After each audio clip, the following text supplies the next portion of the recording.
ಸ್ವಾಗತ. ನೀವು ನೋಡ್ತಾ ಇದ್ದೀರಾ ಅಶ್ವವೇಗ ನ್ಯೂಸ್. ನಾನು ರೋಹಿತ್. ಲೋಕಸಭಾ ಚುನಾವಣೆ ಹತ್ರ ಬರ್ತಾ ಇದ್ದಂಗೆ ಚುನಾವಣಾ ರಂಗೇರ್ತಾ ಇದೆ.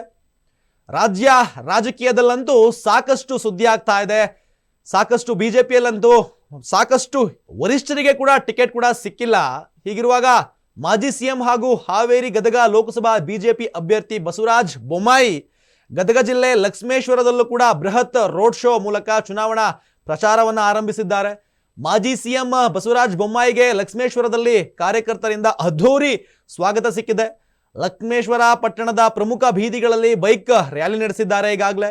ಇದೇ ಸಂದರ್ಭದಲ್ಲಿ ಪಟ್ಟಣದ ಸೋಮೇಶ್ವರ ದೇವಸ್ಥಾನ ಹಾಗೂ ದೂದಾನ ದರ್ಗಾಕ್ಕೆ ಬೊಮ್ಮಾಯಿ ಅವರು ಭೇಟಿ ನೀಡಿದ್ದು, ಶಾಸಕರಾದ ಸಿಸಿ ಪಾಟೀಲ್, ಅರವಿಂದ ಬೆಲ್ಲದ ಹಾಗೂ ಡಾಕ್ಟರ್ ಚಂದ್ರಲಾ ಮಾಣಿ ಸಾಥ್ ಕೊಟ್ಟಿದ್ದಾರೆ ಇವರ ಜೊತೆ, ಬೊಮ್ಮಾಯಿ ಅವರ ಜೊತೆ. ಚುನಾವಣಾ ಸಂದರ್ಭದಲ್ಲಿ ರಾಜಕೀಯ ನಾಯಕರಿಗೆ ಯಾವುದೇ ದರ್ಗವೂ ವಿಚಾರ ಆಗಲ್ಲ, ಮತ್ತೊಂದು ಯಾವ ದೇವಸ್ಥಾನ ವಿಚಾರ ಆಗುವಾಗಲ್ಲ. ಈಗ ಮತವಷ್ಟೇ ಮುಖ್ಯ ಆಗಿರುತ್ತೆ. ಆದರೆ ಚುನಾವಣಾ ದೂರ ಇದ್ದಂಥ ಸಂದರ್ಭದಲ್ಲಿ ಎಲ್ಲವೂ ಕೂಡ ಪ್ರಶ್ನೆ ಉತ್ತರಗಳಾಗಿ ನಮ್ಮ ರಾಜಕೀಯ ನಾಯಕರಿಗೆ ಕಾಣುತ್ತೆ.